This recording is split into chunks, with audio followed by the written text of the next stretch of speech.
Shabbat Shalom.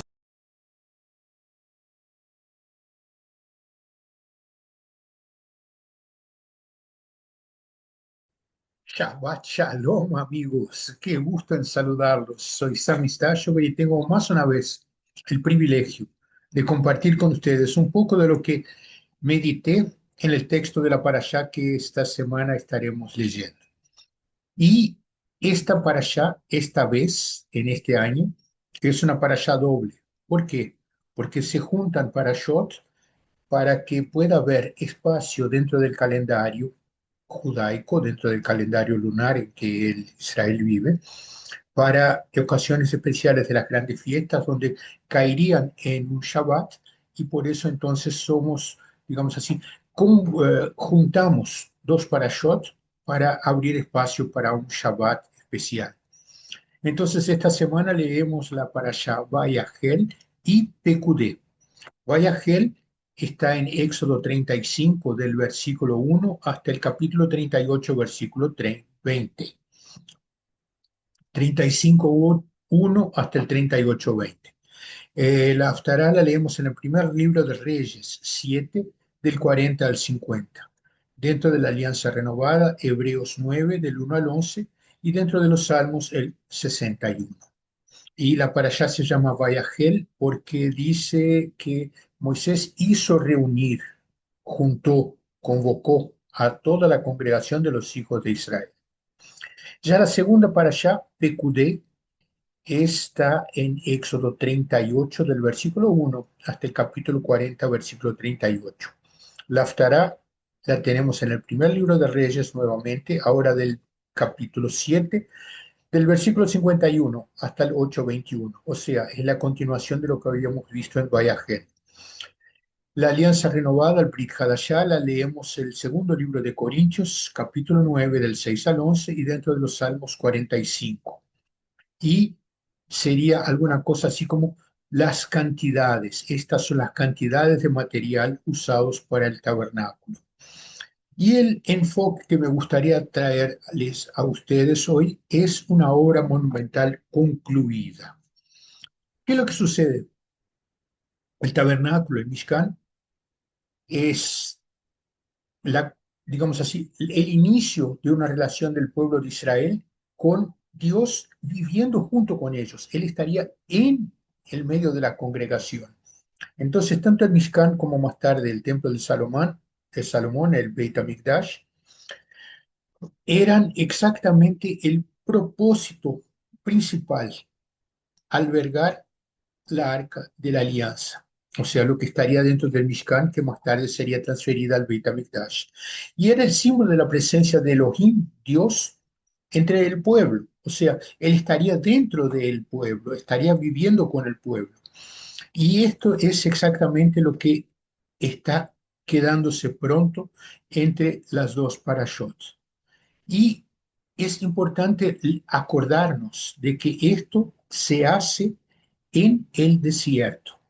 Recuerden de que cuando el pueblo sale de Egipto, piden donaciones para que los egipcios dieran cosas.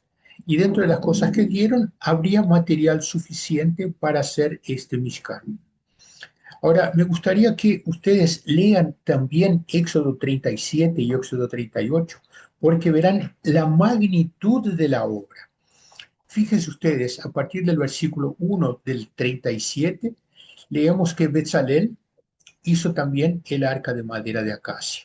Era de 1,10 m de largo y 65 centímetros de ancho y de 65 centímetros de alto. Lo recubrió de oro puro por dentro y por fuera y le hizo una moldura alrededor. Le hizo también arcas y le hizo el propiciatorio y le hizo mucha cosa.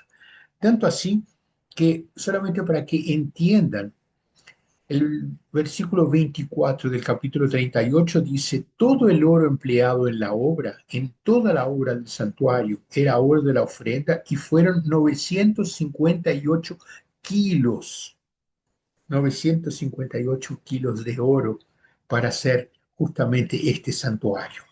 Y también había plata. Fíjate ustedes que la plata eran 3.620 kilos. Imagínense ustedes entonces la magnitud del proyecto. Ahora bien, Éxodo 40 dice, a partir del versículo 33, finalmente hizo Moshe levantar el atrio alrededor del tabernáculo y del altar y puso la cortina y la entrada del atrio, y así Moisés acabó la obra. Entonces la nube cubrió el tabernáculo de reunión y la gloria del Eterno llenó la morada. Moisés no podía entrar en el tabernáculo de reunión porque la nube estaba sobre él y la gloria del Señor había llenado la morada. Debe haber sido una cosa sensacional. Fíjense ustedes que en el desierto hacer una obra de este tamaño realmente solamente por gracia del Eterno. Es importante acordarnos de que Moisés, había subido a encontrarse con Dios y él vio la imagen de este Mishkan, de este tabernáculo, de toda esta estructura. Y él simplemente copió lo que había visto en aquel momento. Ahora bien, el pueblo llega a Israel, hacen las conquistas y finalmente el rey Salomón hace la estructura física, hace el templo. En el segundo libro de Crónicas, el capítulo 3 dice de que comenzó a edificar en el segundo día del mes segundo del cuarto año de su reinado. Estas son las medidas de acuerdo con el padrón de medida que Salomón determinó para construir la casa de Dios. Era de 27 metros de largo y de 9 metros de ancho. El pórtico que estaba en la parte frontal del templo tenía 9 metros de largo, como el ancho del edificio, y 54 metros de alto. Y lo revistió por dentro de oro. Cubrió la sala mayor con madera de ciprés, la recubrió de oro de buena calidad. Y encima grabó figuras de palmeras y cadenas. Es impresionante ver que la obra finalmente está pronta.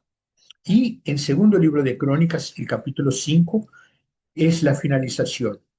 Ninguna cosa había en el arca, excepto las tablas que Moshe había puesto en Horeb, donde el Señor hizo el pacto con los hijos de Israel cuando salieron de Egipto. ¿Cuál era el pacto? Oír y obedecer. Simplemente esto, oír las palabras del Eterno y obedecer. Y sucedió, el versículo 11, capítulo 2, capítulo 5 del segundo libro de Crónicas.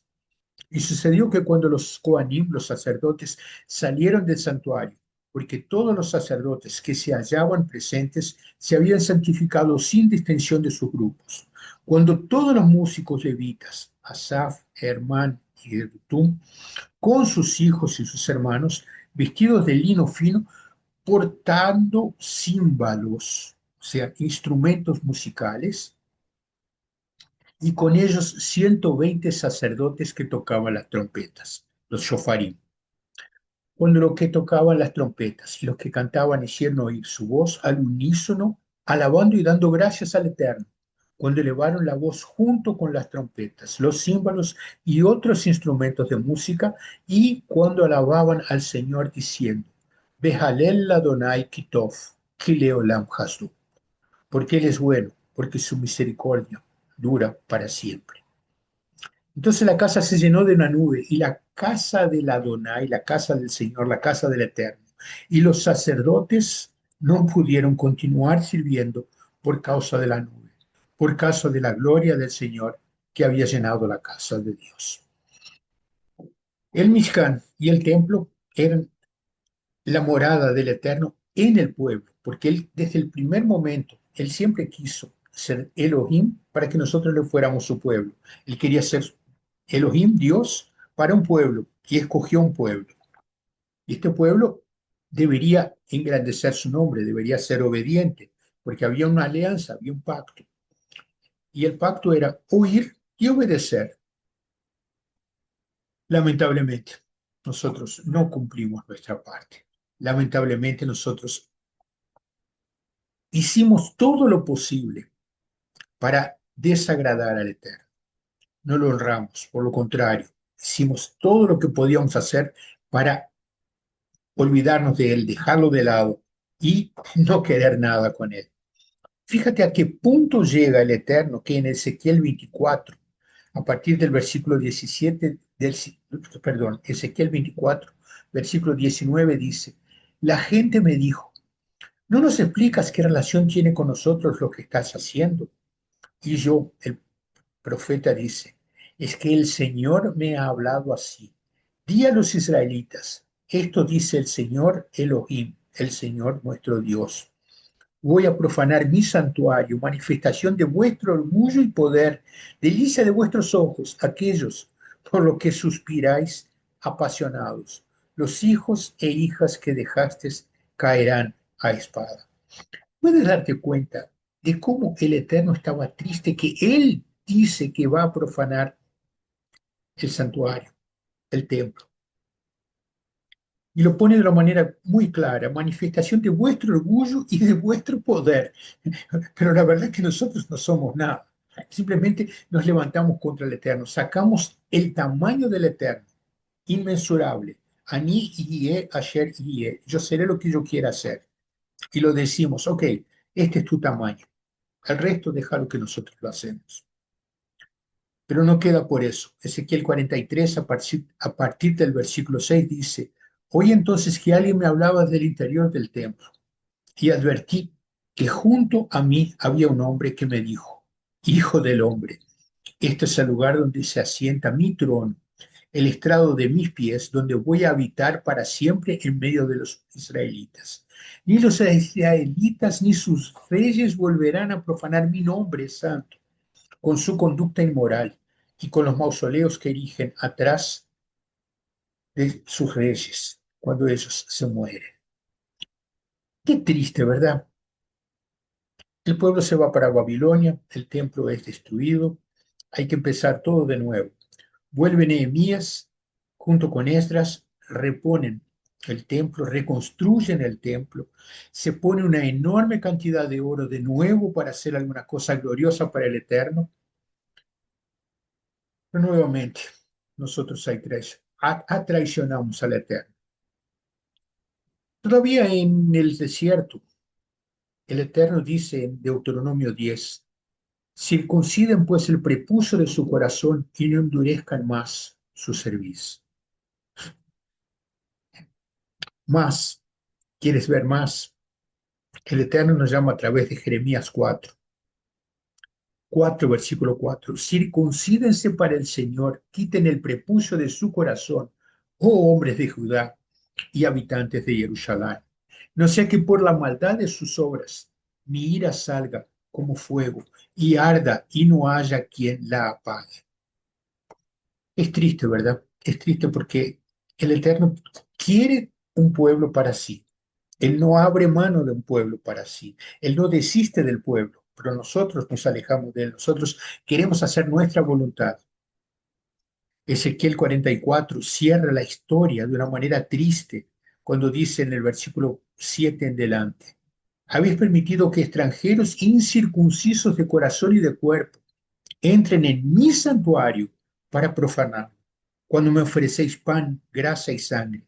Habéis roto mi alianza con estas vuestras prácticas abominables y habéis descendido el servicio a mis cosas santas. ¿Te parece que el Eterno estaba contento? De manera ninguna. ¿Sabes por qué? Porque él a través de Malaquías, cuando está cerrando la primera parte del Tanaj, que después lo completamos con el Brit Hadashah, cerrando la primera parte y abriendo un capítulo triste, 400 años sin profetas. Malaquías 1 dice, ¿quién de ustedes cerrará la puerta para que no enciendan en vano mi altar? Yo no tengo agrado en ustedes, ni aceptaré la ofrenda, ha dicho el Eterno, Adonai Sebaot, el Señor de los ejércitos. Pero no para ahí, fíjate que continúa el versículo 11, porque desde el levante hasta el poniente se reconoce la grandeza de mi nombre en todas las naciones, y en todo lugar se me ofrece incenso y una ofrenda pura. ¿Qué es lo que te parece? ¿El Eterno es reconocido por su pueblo?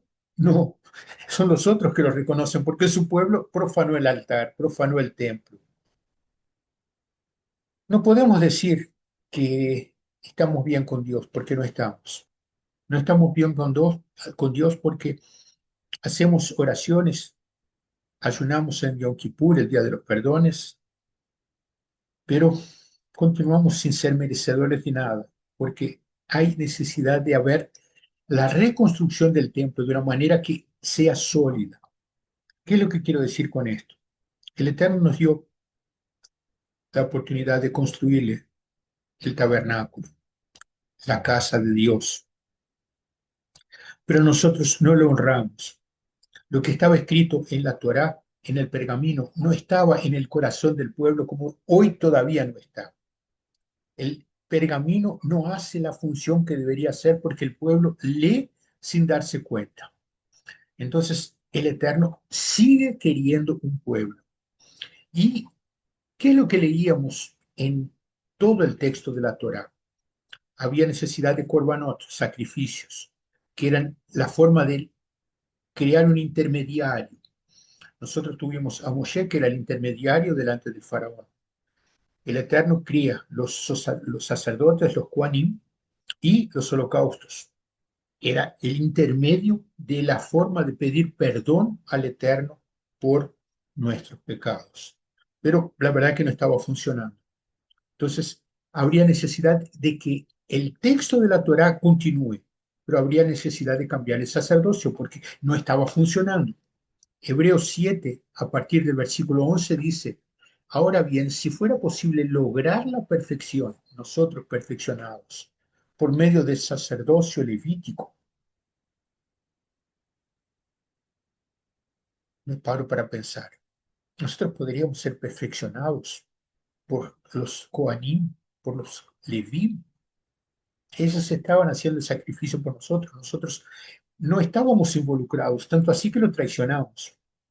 ¿Qué necesidad habría aún de que se levantara otro sacerdote según el orden de Melquisedec? Es ahí donde aparece entonces la necesidad. Que fuese llamado según el orden de Aarón. Recuerda de que necesitamos de un Cohen, un intermediario, para resolver nuestra situación delante del Eterno. Y que hoy no sabemos quién es de la descendencia de Aarón. ¿Por qué? Porque se perdieron las genealogías en la destrucción del templo. Y si el Eterno permitió que fueran destruidas, es porque tenía un plan. Entonces, bien, volvemos a Hebreos 7, a partir del versículo 11. Ahora bien, si fuera posible lograr la perfección por medio del sacerdocio levítico, porque bajo este pueblo ha recibido la ley, ¿qué necesidad habría aún de que se levantase otro sacerdote según el orden de Melquisedec, que es el rey de la justicia, Malquisedec, y que no fuese llamado según el orden de Aarón? Porque de haber cambio de sacerdocio, es necesario que también se haga cambio de la ley. No queremos cambiar la ley, queremos mantenerla. Y es por eso que Yeshua dice en Mateo 5:17, no piensen que he venido para abrogar la ley de los profetas. No, he venido para abrogar, sino para cumplir. Entonces queremos cumplir la Torá, necesitamos cumplir la Torá, pero precisamos de un mediador, un pacto superior que el que nos fue dado originalmente. ¿Por qué? Porque lo traicionamos. Recuerda que la Torá es válida, no va a perder su validez nunca, pero no hizo su efecto. La Torá era para aproximarnos de Dios, pero el pergamino leído no hacía sentido en el corazón. Entonces, versículo 6 de Hebreos 8 dice, pero ahora Yeshua ha alcanzado un ministerio sacerdotal, tanto más excelente, por cuanto es mediador de un pacto superior, que ha sido establecido sobre promesas superiores.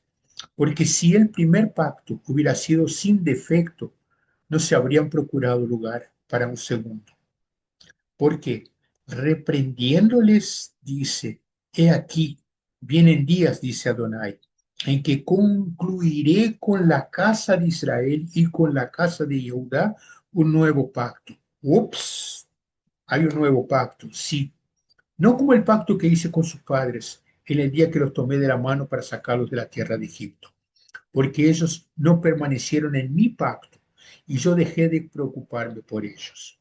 Dice Adonai, porque este es el pacto que haré con la casa de Israel después de aquellos días, dice Adonai. Pondré mis leyes en la mente de ellos y en su corazón las inscribiré. Y yo seré para ellos Elohim, y para mí ellos serán mi pueblo. Es Hebreos 8, ¿verdad? Sí, pero es la transcripción de Jeremías 31, 31, 34. Jeremías ya había dicho, ustedes precisan hacer un Brit Hadashah, una nueva alianza, renovar la alianza. ¿Por qué? Porque traicionaron todo. ¿Qué es lo que el Eterno quiere? Que nosotros le seamos su pueblo. Él siempre quiere que nosotros le seamos su pueblo. Es por eso que nos dio Yeshua a Mashiach, el Mashiach vivo de Israel, el separado por el Eterno para ser nuestro Mashiach, preparado por el Eterno, su Hijo, para vivir entre nosotros y traernos todas las informaciones que precisamos para valorar cada una de las promesas que fueron dadas. El apóstol Pablo, Rav Shaul, en el primer libro de Corintios, el capítulo 6, empieza diciendo a partir del versículo 19: ¿No saben que su cuerpo es templo del Ruach HaKadosh, del Espíritu Santo, que mora en ustedes, el cual tienen de Dios y que no son de ustedes, pues han sido comprados por precio? Por tanto, glorifiquen a Dios en su cuerpo. ¿No saben que su cuerpo, nuestro cuerpo que fue dado por Dios, fuimos hechos a su similitud, es donde Él quiere habitar? Ya no funciona más el Mishkan, ya no funciona más el Beit HaMikdash, ni siquiera tenemos un Beit HaMikdash, ni siquiera tenemos más un Mishkan, pero nosotros, su creación, pasamos a ser el templo donde Él pueda residir. Hay un cambio de actitud nuestra delante del Eterno para que Él pueda ser realmente el Elohim, Él pueda ser aquel que realmente vive a través de nosotros. Me paro para pensar, ¿cuál sería la magnitud de la obra, la cantidad de oro usada por nuestro corazón? Yo creo que es nuestro corazón que pasa a ser importante, porque el resto es pasajero. Y nosotros, como siendo su criatura, queremos que Él viva entre nosotros. Y es lo que Isaías 7:14 prometió, Immanuel, Él en nosotros, es lo que dice la palabra. Immanuel, nosotros siendo la morada del Eterno. Ahora tenemos la opción encantarnos con lo que nuestros ojos ven, mucho oro, mucha plata, o simplemente caer en la humildad de decir, necesito estar a tu servicio, Señor, porque si tú quieres ser mi Dios, yo quiero ser parte de tu pueblo.